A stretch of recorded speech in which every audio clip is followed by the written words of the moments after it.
Hello and welcome to this week's Caregiver Question of the Week. This week we have a question about the piece of equipment that I have to say is probably the most commonly asked about piece of equipment that we train on at Higher Standards Caregiver Training, and that is the gait belt. I will say, y'all, I was in a lot of live trainings this week. I've been in a lot of live trainings over the course of my career, and almost without fail, questions about gait belts come up every single time. So I thought I would share one that I got this week for Caregiver Question of the Week, and hopefully it'll be helpful to more folks out there.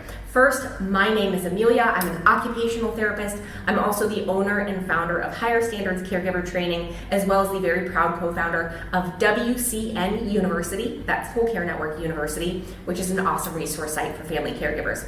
Also, real quick, y'all, this is for educational purposes only. It's not a substitute for health or medical advice, and it's not a substitute for a therapeutic relationship. So if you need either one of those things, make sure you're reaching out to your individual licensed provider or the licensed provider of the person that you care for, because this is education only.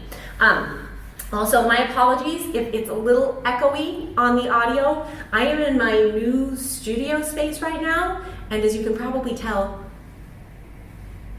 there's nothing here.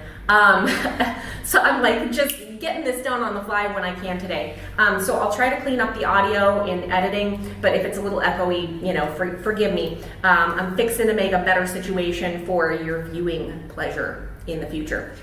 Okay, so on to this question about gait belts. This will be really short and sweet in terms of an answer. The question was, can you get a gait belt that comes in pediatric or child sizes, either for a child or for a very small adult? And first, that kind of the general answer is you can get gait belts in different sizes. They do come in different sizes. This, what I have right here, is a 60-inch gait belt, which is a pretty standard common size for a gait belt. Here's the thing to know about getting a gait belt small enough, at least this standard kind of traditional kind of gait belt, which is personally my favorite kind of gait belt because they're pretty bomb-proof. Not much that's gonna fail on this baby. Is you can really make it as small as you need to. Need to. So for example, like we can make this gait belt as small as my arm if we need to. We just put it through, and we can secure it back, and you see it can get really, really small, pretty much as small as you need to. Of course, I will say here that if you're caring for someone who the gait belt is getting that small, we probably have other problems, right? I'm no nutritionist, but I'm just saying, I'm just guessing. We may have some bigger issues going on there. Okie doke. But then the question becomes, well, what do we do with the extra bits on the end? What do we do with the extra tail end of the belt if we have to put it on someone who's really small? Okay, so I'll show you here because it's easier to show on me than it is on a hand or an arm. So put it on, it's nice and snug and secure, and then we have all this extra left over, right? We don't want it to get caught in a wheelchair or other equipment or on someone or stepped on or whatever. So what do we do with it?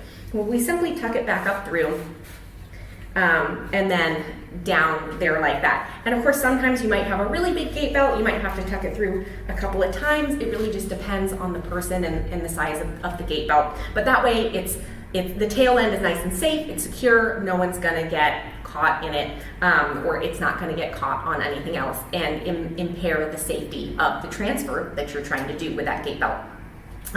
Obviously, gait belts also come in larger sizes than this if you need one for a larger person, and in a pinch you can actually put two together if you need to, but that is a demonstration for another Caregiver Question of the Week. All right, y'all, please, if you have a care question, don't hesitate to ask it. I'm gonna post a link along with this video. You can ask your question totally anonymously. You don't have to share your name, you don't have to share your email, you don't have to share any contact information at all. All you have to do is share your question, and I will do my best to answer it. And if I'm not the right person to answer it, I'll do my best to find the expert who is. All right, y'all, until next time, please stay healthy, stay happy, and most of all, take care. Bye.